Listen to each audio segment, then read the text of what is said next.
Good morning, everybody in the United States, and good afternoon, people in Europe and in Asia who've dialed in for today's webinar presentation. My name is Phil Fersht. I'm the CEO at HFS Research.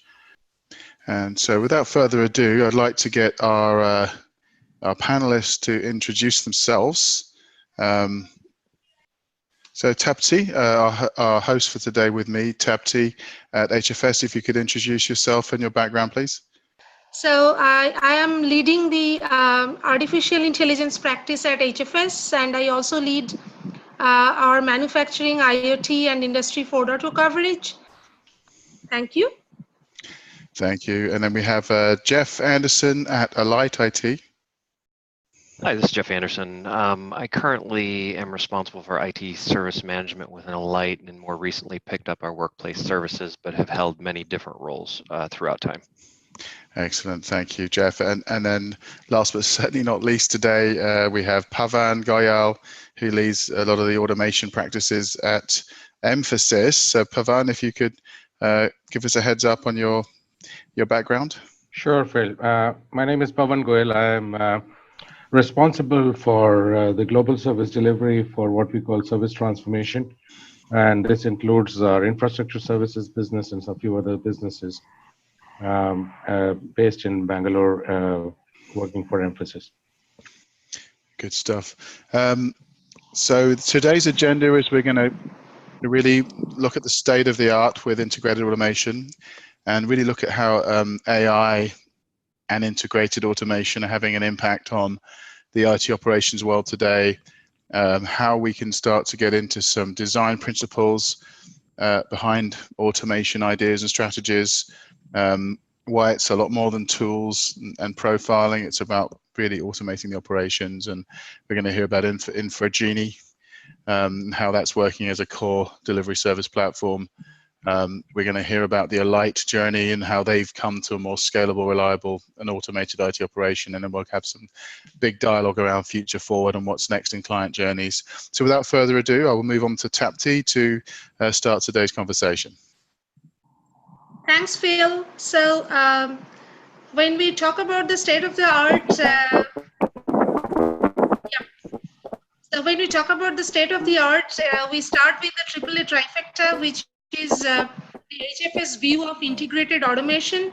So we essentially talk about the three pillars of integrated automation coming together, where analytics is the sense part of it, and AI, artificial intelligence, is the think part of it, the cognitive elements in it, and then automation being the act part of it, where autonomous actions are done as the outcome of the analytics and AI.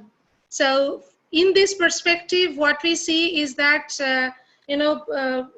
even in the IT operations or business operations landscapes everywhere, there is a need for moving towards integrated automation. There's a need to see the three things together rather than in isolation.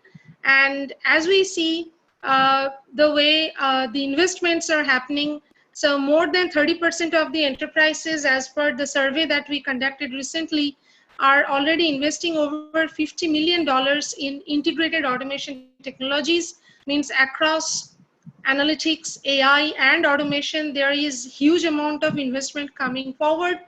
And when we look at the specific landscape with respect to how IT is involved in this journey, in these investments, is that 43% of these deployments are actually led by IT. And if we combine IT and BUs, the fourth element together, so it's more than 60%. It's like 63% of the integrated automation deployments are having IT at the leadership role in one way or the other. And that is quite obvious given the fact that IT operations has been one of the domains where automation is not a new thing at all. We have seen over the last 10, 12 years, there's a lot of, we started with script-based automation, then moved into runbook automation, and then we got a lot of IT operations management, IT service management tools, and event correlation analysis tools with a lot of different kinds of intelligent automation thrown into it.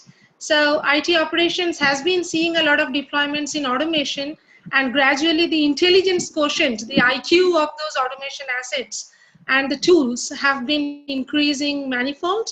So essentially, that is the strength of IT operations, which makes IT first place to start with AI use cases.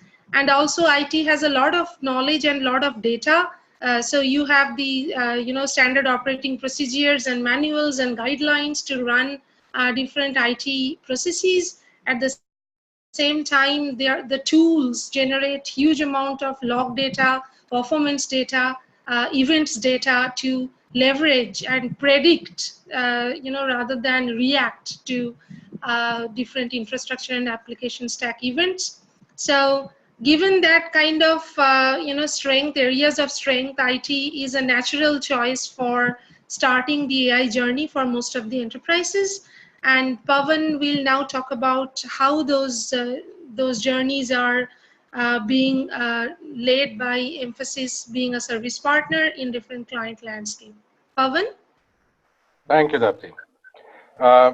So folks, just like introduced by Tapti just now, we're really looking at automation as something which we will do for a successful outcome. And if you really look at what the successful outcome is that is expected, it's to improve operational efficiency, reliability, in a holistic fashion. So we view comprehensive automation as the outcome that we want to achieve relating to operational efficiency and reliability. This includes improvements in all kinds of operational areas, whether it's system architecture, monitoring, response management, availability, metrics, everything. We believe that comprehensive automation is not about automating piecemeal. It is about taking an integrated view across infrastructure, applications, and everything else that are components of IT.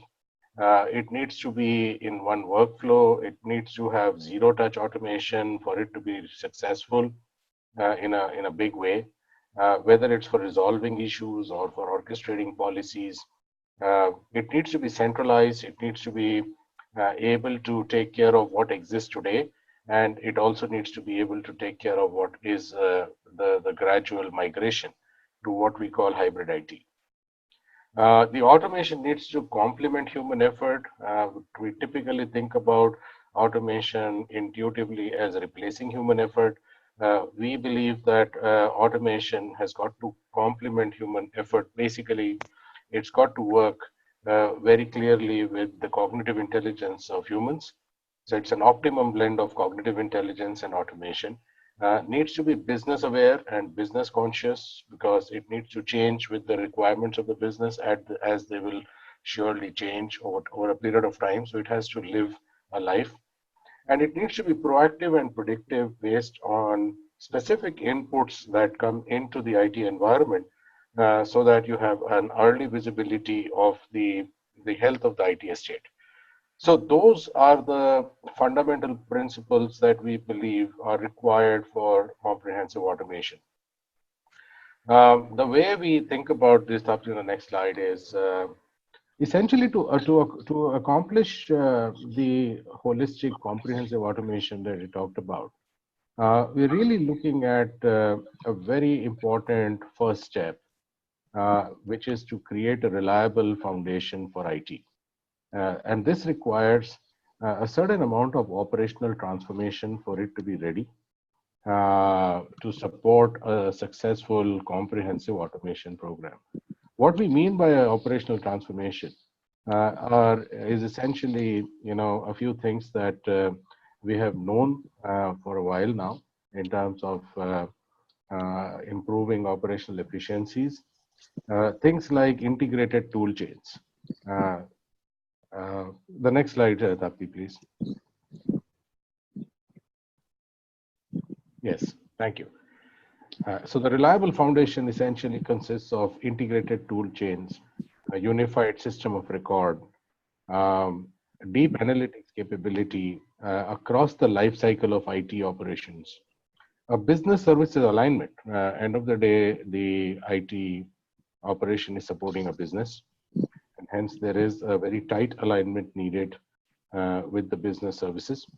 And of course, superior end user experience, whether it's internal IT users or it's external users of who are consumers of that IT. Once we have that operational transformation in place, it provides us the foundation to actually take on the comprehensive automation journey, which we call multi-tier automation. So multi-tier automation, largely defined as the initial two, which everybody is familiar with, the scripts and stuff that you do around point-based automation, orchestration, which is through operations orchestration tools. There are many of them. Most organizations are doing it. And the third one, which is really the using the advanced artificial intelligence and machine learning capabilities of some of the advanced tools. All of those put together constitute what we call multi-tier automation. But all of this can only come into play if we have a reliable operational foundation. So going to the next slide. So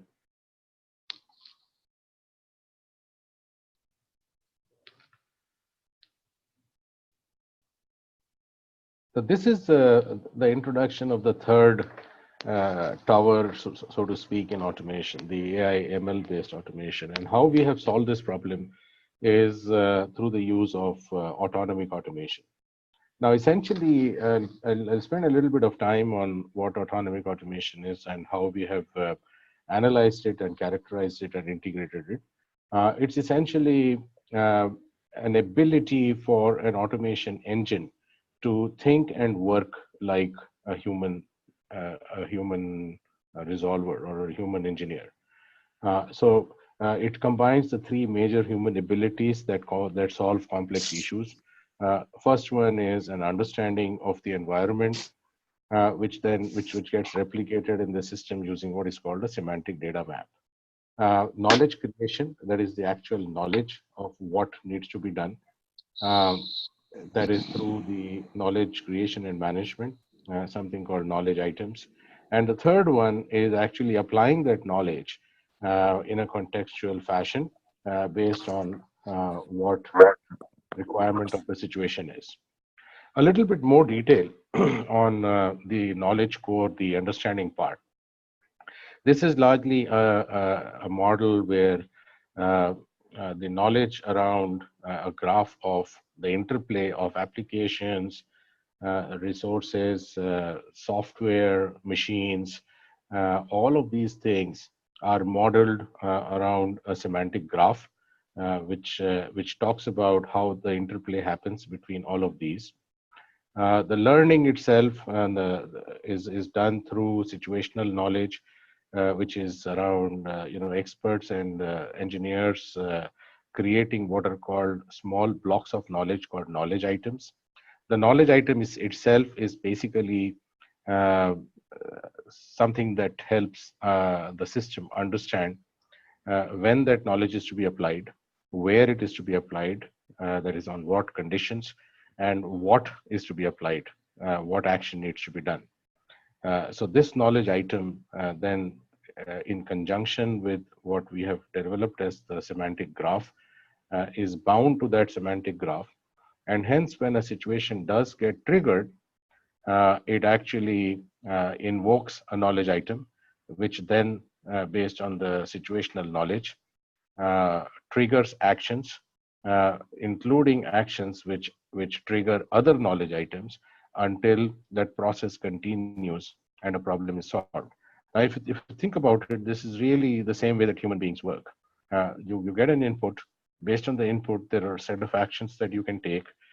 You start taking an action. Based on the outcome of the first action, you take the second action, and so on and so forth until you have found the path to solve the problem.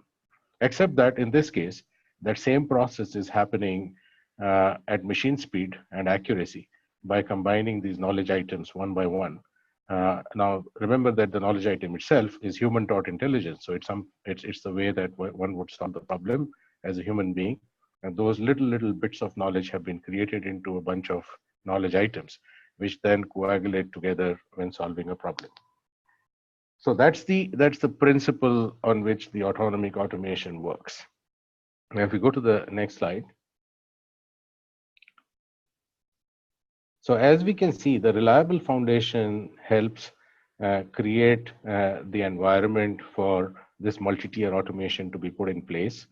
And both of these put together then work along with the human engineers to have a transformed, fully automated, comprehensive automation deployed environment. Now, we actually are thinking beyond this. What is the business outcome that we are really looking for, right? We're looking for a business outcome where you have a stable IT operation, which is automated. It does the stuff that it's supposed to do on a day-to-day basis. But it also needs to be ready to take on future strategic transformation, which enables building a digital enterprise. Whether it is the traditional stuff around moving to cloud, or networks, software-defined networks and network virtualization, security operations, end user services which are persona-based, all of that needs to get enabled. And it also needs to take the benefit of all this comprehensive automation that we have done. So if we create the foundation and create the multi-tier automation on top of that foundation, which is a combination of tools and process and knowledge, then we are ready for prime time on the strategic transformation bit. And that strategic transformation, once performed, when it gets into operations mode, it comes back and is able to take advantage of the automation in itself. So that completes the full life cycle, and you have a comprehensive, repeatable, expandable, and scalable IT operation, which is based on multi-tier automation. And because there is an element of machine learning and artificial intelligence built into it, at least to the foreseeable future, it is future-proof. Obviously, there will be new stuff that will come along the way, and we may need to change some of this stuff, but at least for the foreseeable future, we are ready for the future. So this is really the theme that we have used, that Mphasis has used to create our automation journey, which has a healthy blend of machine learning. It has non-machine learning based automation strategies in place and a strong foundational blueprint. If we go to the next slide, all of these concepts have been closely integrated into what Mphasis offers as part of its own service delivery. We run our service delivery for IT operations using Infra Genie. This is a core service delivery platform with the automation integrated. This is to enable our services for our engineers, which support our customers for IT operations service delivery. And as you can see, the various pieces that I just talked about, whether it's the IT service management piece, the discovery and CMDB, the cloud management, the IT operations management, this is really the core foundation.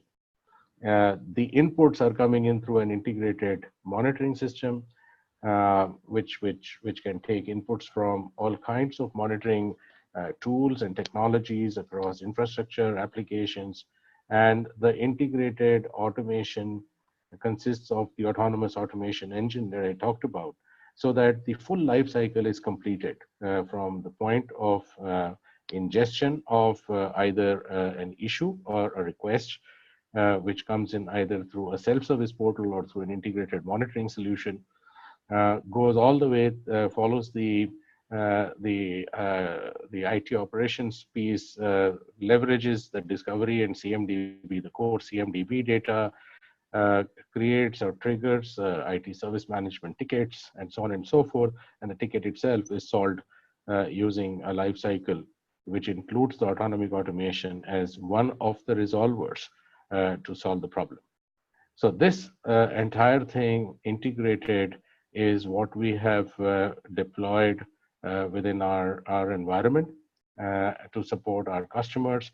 It's a multi-tenanted platform which provides similar functionality across the customers that we service. So Yeah, Pavan, thank you. This is great. So now my question would go to Jeff in terms of how they have realized the benefits from this kind of a platform in their implementation landscape, how Infra Genie and the tools has helped Alight to move towards autonomous IT operations. Jeff? Sure. Let me kind of start at the beginning with what Alight is.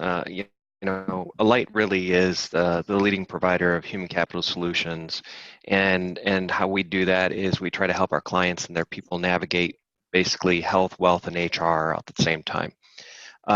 So from that point of view, we had a business challenge, which was we had separated from the previous company, or partially in separation from our previous company, and the challenge was, where do we go with basically a split or a deprecated staff and a separated organization and still accomplish the day-to-day that we needed to do. We understood that we needed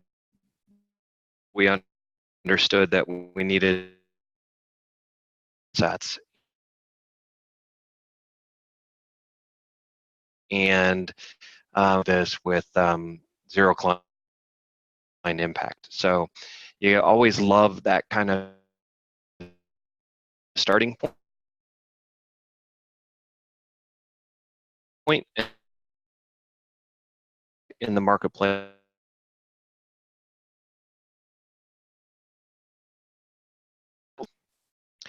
Ultimately, for a number of different reasons, we were looking at the market to say, how can you, speed to solution, client-ready solutions based on industry standard is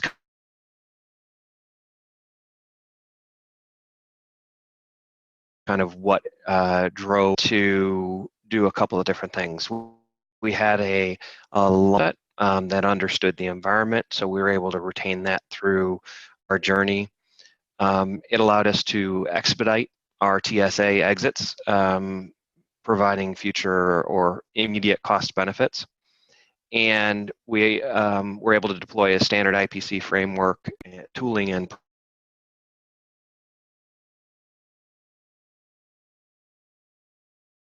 our TSA exits immediate processes.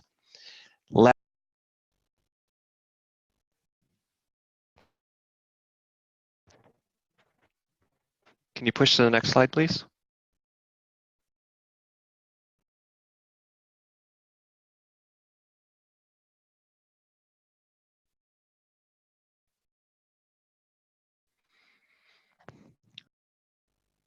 Hi.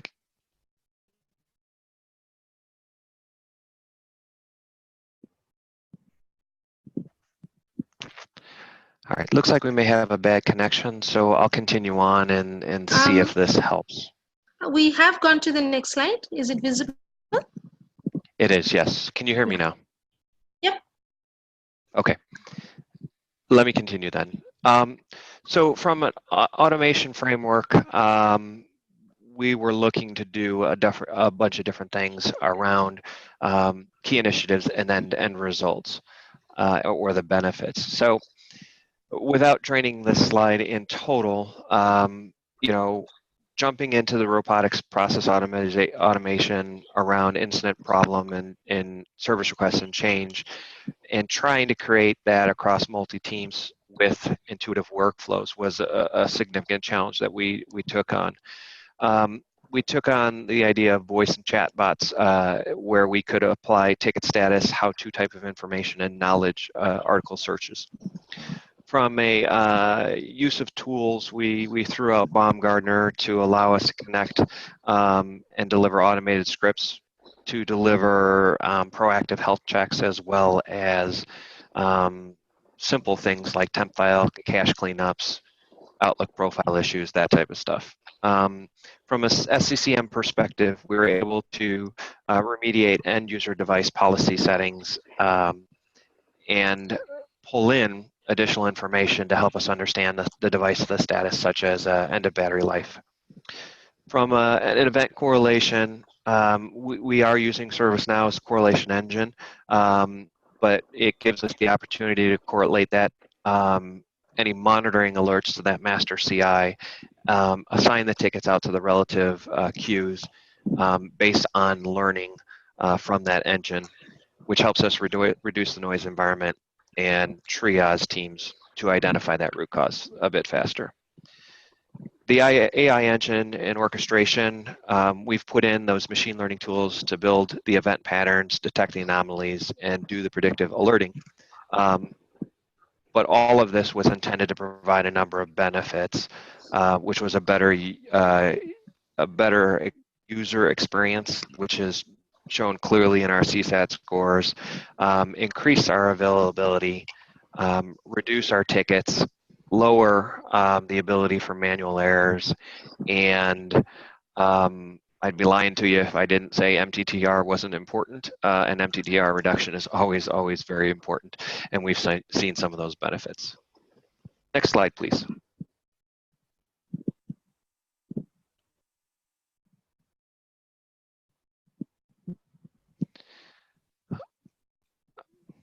Automation reference roadmap, with the objective being process automation, a stable environment that we continue to improve upon, and a reduction in tasks, and of course the holy grail of proactive resolution through an AI engine.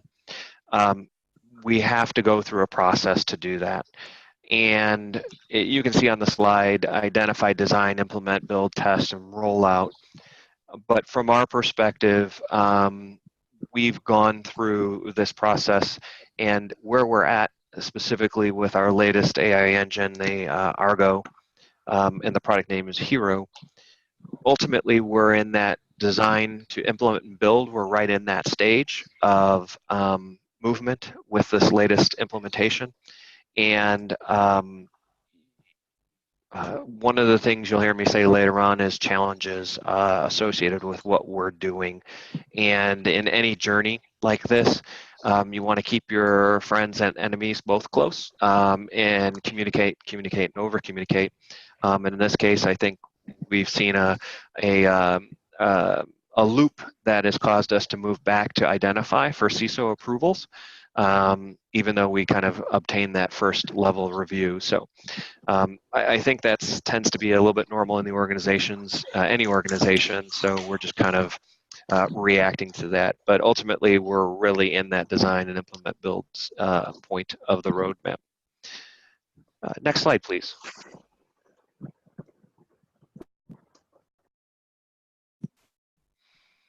Key benefits delivered. You know, I'm sure you can all read the slide, but some of the more immediate business impacts are the better colleague experience, the automated discovery facilities that allowed us to build a strong foundation and a single source of truth. For us, this was a big deal. It probably shouldn't have been as big a deal as it was, but it really was a significant piece to the puzzle. And also the benefit of standardization automated operations across the enterprise. So those were significant business impacts, but from an operational benefit, we've seen that reduction in MTTR that I referred to a slide or two ago. We've seen the shift of volumes of tickets going to L2 and L3 being resolved at L1 and L1.5. We've seen those automation operation activities in the 40% range, and the zero touch, zero impact task executions as well. Ultimately, the benefits and the outcome, while there is business and colleague benefit, the volume of the ability to drag down the volume of noise in the environment is significant in this whole opportunity.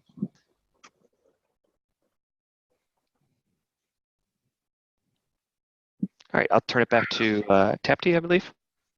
Yep. So we talk about the path ahead now, and also we will take some of the learnings and takeaways from both Jeff and Pavan going forward. So coming back to where we started, essentially, a lot of integrated automation initiatives, as we are seeing, are being IT-led, both from deployment perspective, which we saw earlier, but also from the perspective of strategy leadership, right? So even when business units or operations teams, business operations and business services teams, customer services and say HR, those kind of operations teams are looking to use AI to improve their service quality and cycle times and all that. Even they are looking at IT and how IT has implemented those use cases in their operational landscape, so that they get these early proof points to plan their journey forward, right? So when it comes to the path forward, there are clearly two different ways this story will scale up. One is where the IT operations, AI experiences and experiments and proof points will scale out to business operations, right? So a lot of functional operational processes and customer service kind of operational processes we already see. Like, for example, what Jeff was talking about in terms of chatbots or basic IT service requests and self-service automation kind of stuff. So all of those things will move and will equally apply to business operations and business services consumption landscape. So that is one way, integrated automation will scale, learning from IT and stretching the scope to business operations. The other thing that will essentially happen is also the depth of AI getting into IT operations, right? So already we have seen that, as we mentioned at the beginning, that from scripts from RBA's runbook automation to IT operations management automation, we have come a long way where we use ML to detect patterns of events and predict events rather than experience events or disruptions or incidents. So that is one area where a lot more will happen, a lot more integrated patterns will be coming out, and pattern bases. For example, what Arago Hero does is basically they create a knowledge graph at the back end, right, where a lot of related events and their resolutions and actions are basically mapped together, and it's dynamically updated in the runtime. So machines will autonomously learn and improve their applications, improve their own resolution quality, service quality. So that is one area where AI will become more and more prominent in IT operations. Also, there will be areas where new knowledge will be required, right? Say, think of quantum computing. Some folks are talking about, AI requires quantum computing as an infrastructure. At the same time, to run quantum computing based infrastructure, you need AI, right? It's a two-way street. So essentially there, a lot of new knowledge, because the traditional infrastructure management, data center management know-how will not apply in case of quantum compute based cloud management, right? So that is where new knowledge creation will be required. Then the advancements in NLP that is happening, for example, a lot of unsupervised learning and unsupervised plus supervised kind of hybrid learning environments are being utilized in IT operations use cases, especially in recommendation engines and classification engines. We see wherever there is a comprehensive amount of text available, the new models like BART or Elmo, they had been in use, and a lot of good insights, quality recommendations are coming from those engines. So these are certain things where it will become more predictive, more integrated. There will be a lot of reusable patterns, more new knowledge will come in, and there will be fast learning with lesser data. Minimum data will give you 90% plus amount of accuracy. There will be a lot of usage of NLP in the recommendation engines and classification engines. So this is our way forward in terms of usage of AI in the IT operations landscape in probably 2 to 3 years kind of a horizon and beyond that. So how much are we ready for that kind of a leap of faith, right? One is essentially stretching IT operations into business operations, our experiences and takeaways, and the other is essentially in terms of the AI depth in IT operations use cases themselves. So that is where I will ask Pavan to first probably give us a snapshot in terms of what their technology roadmap is, which they already have briefly shared. So some more highlights into the path forward, and then Jeff in terms of the challenges going forward and how you are planning to take them head on. So Pavan? Thanks, Sati. So like you described, many of the technologies that you talked about are being implemented, or I would say tested for integration into this whole holistic, comprehensive automation journey. We see a lot of play in the personalization, which basically hyper-personalized response to problems for the users.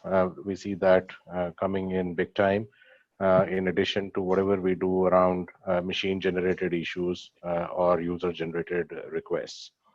So that's going to be an important element. It would target typically what we call the end-user services. We see a lot of the predictive analytics pieces getting embedded into this, which essentially forecasts what's going to happen given a set of equations or given a set of conditions that have been experienced in the past. So this is largely doing predictive analytics based on big data techniques coming into play. So it's not just about resolving problems as they occur or in real time, as we just described through the current platform, but putting in a predictive layer on top of this. And again, based on the fact that we already have a very strong and large foundation. So that will make sure that we get a lot more autonomic in the sense that the engine can actually perform actions even before something goes wrong, which really exponentially is expected to improve the MTTR. So those are two vectors. The third one is around making sure that we have sufficient information around the architecture of the environment, presented upfront, based on not just what is going on from an incidents perspective, but also from changing business requirements. And that's a piece which is usually very, very reactive. We are trying to put together an ability to have an impact analysis done based on a business requirement, probably at the time when the business request is being generated, so that we have, I would say, a fairly quick impact analysis as well as a roadmap created for what it takes for IT to support that business change. So those are some of the 3 or 4, I would say, next steps or medium-term steps or medium-term interventions and additions to the comprehensive automation roadmap that is planned by us. Yep, great, Pavan. So Jeff, the concluding comments from you in terms of the way forward, how the implementation roadmap now looks like to you. What are the challenges you anticipate and how you're planning to overcome them? Sure. So if I look at a little bit of the past and then look forward as well, in most change of this nature, you run into some of the standard stuff like change management in your organization. How do you get people aligned in the right or the new direction? How do you get that internal stakeholder buy-in? With automation, you do get some of the, is this going to replace me type of question. But in building a strong foundation to support your automation, like a strong CMDB, applying service mapping, and pulling all the people along to a single source of truth, you can build that foundation to make automation a less difficult task. But I probably can't voice this enough, right? You have to bring everybody along with you, and that means communicate. And uniquely in our Alight business, they're probably on a path that is further ahead than we are in technology, which is a unique position to be in. So we're not convincing our business. We're working to convince IT to move with some speed. But our ability to adapt and adjust to some of those factors that Pavan just relayed, if we can't do that, then we're going to be sitting back in the 1980s with more and more people to try and accomplish the task, and that's not the reality of where we need to be. Yep, totally agree. So I think, as conclusion, what we can talk about is that AI in IT operations is actually able to establish a lot of early wins and proof points for the other operations and be used to accept and try out AI with more confidence. And as Jeff mentioned multiple times, that the technologies are there, but just putting the technology in the landscape doesn't ensure that adoption and scale will happen and benefits will be realized. So people and process and organizational change management, investments in these softer aspects, softer than software kind of aspects, are probably more important than just deep technology discussions when it comes to looking at AI use cases and scaling AI applications in either IT operations or business operations, or stretching into the hyper-connected enterprise across multiple business partner units as HFS describes them. So now we will take some questions. There are already a lot of questions, in fact, on our platter. So maybe we will start the first question with you, Jeff, coming from an implementation perspective. Is you hinted to that questioner actually just now, is when you talk about AI, who is typically owning the budget? So is it IT or is it BUs, or how are the financial relationships panning out among the units? Sure. In the Alight case, technology is the owning budget, and as I alluded to at the kind of my closing statement is, interestingly enough, what we do for a business has forced us to move into automation and robotics more clearly to meet our business requirements. So IT, there's no resistance from the business, but from an IT perspective, it's aligning them, but we hold the budget to move us forward. In the IT space, we're not holding the budget that is moving the business forward. Mm-hmm. Yep, great. So Pavan, there is a question regarding Infra, Genie and ServiceNow. How do the interplays happen? And can you share some tangible examples? Sure.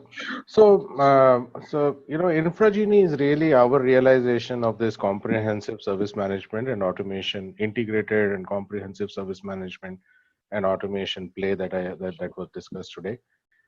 This is the Mphasis realization of how we do this. This is a service enabler for us. It is not a tool which we sell. It is basically a service enabler. This is how we believe that any integrated model should look like. The primary foundation is based on ServiceNow. It is MSP instance of ServiceNow, which enables us to host multiple client tenants. It is a standard ServiceNow, as it uses the modules that are part of ServiceNow. It's not something which is custom. It is on the cloud, obviously, because ServiceNow is served from there. The additional inputs that get into this are monitoring inputs, which come from various tools that an enterprise might have for application, infrastructure, IoT, any other monitoring, including, we've done some work with getting inputs from third-party devices, which are non-IT as well. So those are the kind of monitoring inputs that get in. They're all integrated into the larger ServiceNow engine. The resolution path Jeff alluded to resolver queues. One of the resolver queues is going to an autonomic and automation engine, which is in this case what we use is Arago Hero, and that autonomic engine then either resolves the issue and closes the ticket, or it hands it over to a human engineer. So the overall ecosystem is what we call InfraGenie. One of the components of InfraGenie is ServiceNow, which is used as the foundational ITSM, ITOM, CMDB, CMP tool. Okay, great. So there's another question, I guess Jeff and Pavan, both of you can answer this, which is what is the percentage of tickets either in applications or infrastructure side that that have been run through the automated, fully autonomous route so far in terms of the range of achievement? So I'll take that, Tapti. And this is since we're talking across clients, Alight is obviously one of the important clients that we have. But out of the automatable tasks, and when I say automatable, it's something in the IT world, something that does not require, a physical touch, like moving something or something like that. Everything else is deemed automatable. We have achieved up to 65% automation penetration using this entire ecosystem. So it's not just AI/ML, but all kinds of comprehensive automation. We've achieved up to 65% in client situations of all automatable tasks. That's awesome. So another question, maybe Jeff can take this in terms of how did this impact your IT OpEx? Again, budget related, but more expense oriented. As we walked into our separation from our previous company, there were a number of different challenges wrapped around budget and how do we accomplish the service within the budget we had. So in looking at solutions and services and the choice that we made to move forward with Mphasis, it helped us fit and reduce our overall budget challenges that we had if we were trying to attempt and do this from an internal perspective. So while there was cost benefit, that was probably not the primary driver in our solutioning. Yeah, I mean, essentially that is also something that we keep seeing in the survey responses, that increasingly more and more client leaders are looking at using AI, and I mean, not just in IT operations, but in business operations as well, to improve business services quality and revenue opportunities with AI, rather than just reducing cost. But essentially, OpEx reduction is a natural derivative of autonomous IT operations using AI and analytics. So this is a good benefit to have both ways, right? So the next question is essentially in terms of what kind of footprint or deployment needs are there for such a solution? For example, Pavan, I think when we look at InfraGenie, if an organization wants to leverage InfraGenie across all the stacks, what would be the requirement in terms of the deployment environment? So that's a very good question. So first of all, like I had mentioned, that InfraGenie is the Mphasis enabler for providing our services. So it's not that we sell InfraGenie. But if somebody was to replicate this kind, so there are two ways. Either you could consume what InfraGenie provides, in which case you really don't need any servers or anything. You just consume it as part of the services that we provide to you as a customer for running IT operations, like we do for Alight. Alternatively, if an organization wants to put this together on their own, this largely is a cloud-based solution. So ServiceNow is on the cloud, so we consume the footprint of ServiceNow. Arago has a little bit of deployment that is needed for the autonomic engine, which is on-prem. It's not very large. It's maybe 7-8 servers, which include some of the Sentry servers, etc., to provide access. Well, one must remember one important thing when we talk about machine learning and autonomic automation, it is very highly intrusive because it's really the machine making decisions and making changes to the environment without necessarily having a moment by moment human intervention in place. And that requires certain controls which also need to be put up on the customer environment side from a security perspective. So all that also consumes some compute, hardware, bandwidth, etc. But outside of that, this is largely intended to be a cloud solution and is delivered as a cloud solution. Okay, great. There are a few other questions which are more technology in depth. So essentially, there's a question on where is ML more applicable, either in event management or in process automation. So trends wise, I will probably start with the answer, and then Pavan, you and Jeff can fill in. So essentially what we see is that event correlation, event analysis is one area where machine learning is a de facto kind of an use case, right? So what we see that, for example, there are tremendous amount of false positive triggers or alerts that get generated in many of these event ECA based engines, right? So reducing those false positives, is a very compulsory kind of an use case, mandatory use case that we see at the events management landscape in AI. So we have seen that, with good use of simple tools like regression, for example, we can reduce false positives in event alerts from, more than, we have reduced them by 30 to 40% at least in terms of the false positives, which makes us able to focus on the things that matter more.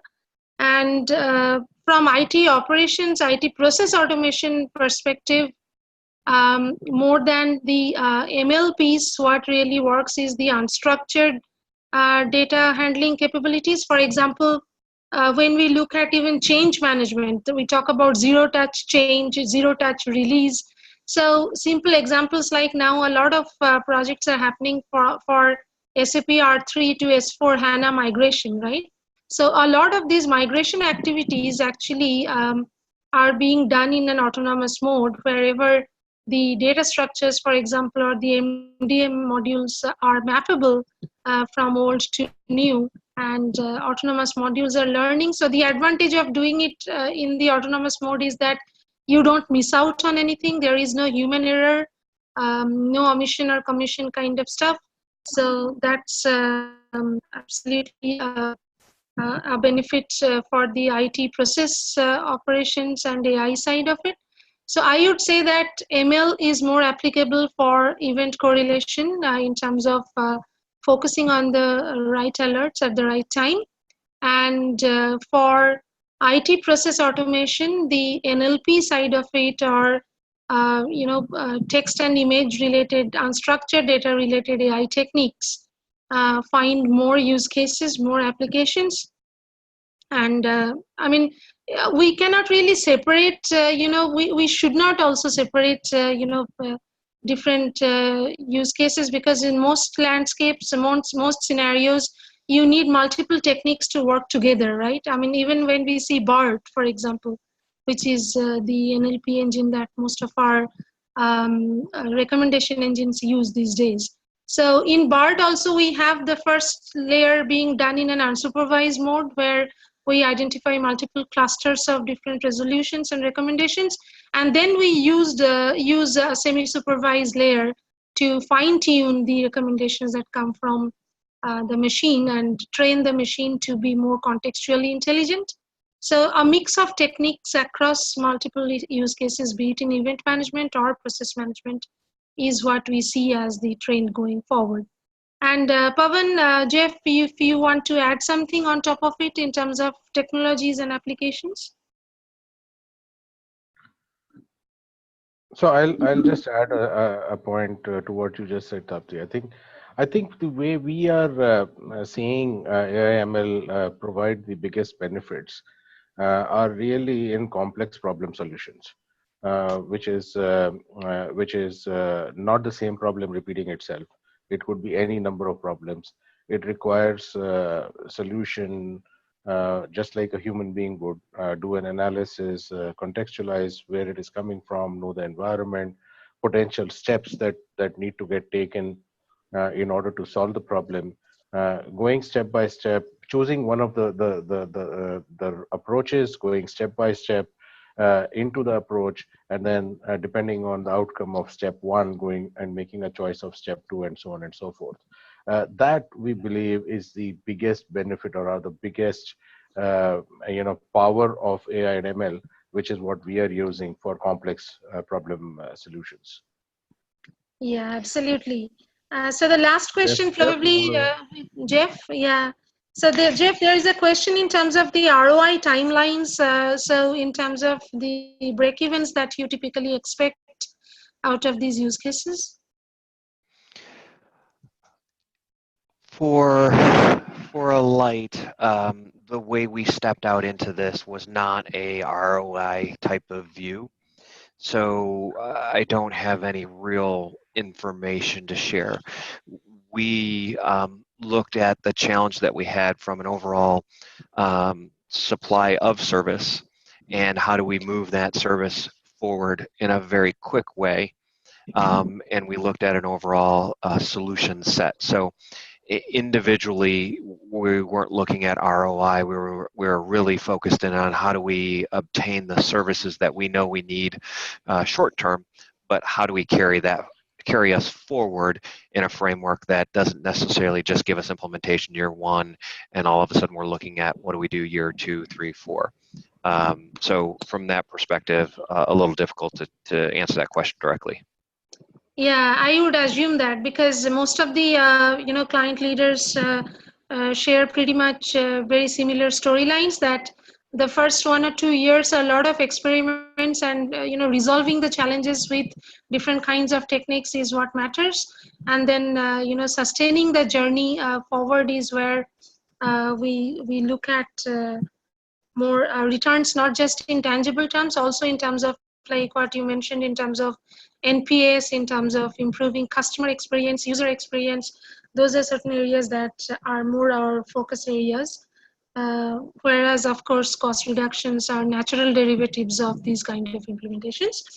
And I think we are at the end of the hour. So whatever additional questions are there, what we will try to do is we will pass it on internally, and we can share it back with the participants later on. And many thanks for all of you to be here to participate actively. There are so many questions, and questions ranging from financials to operationals to technical details. We really enjoyed having this conversation. Thanks a lot, Jeff and Pavan and Phil, for doing a great job in terms of answering the questions in a very transparent and frank manner.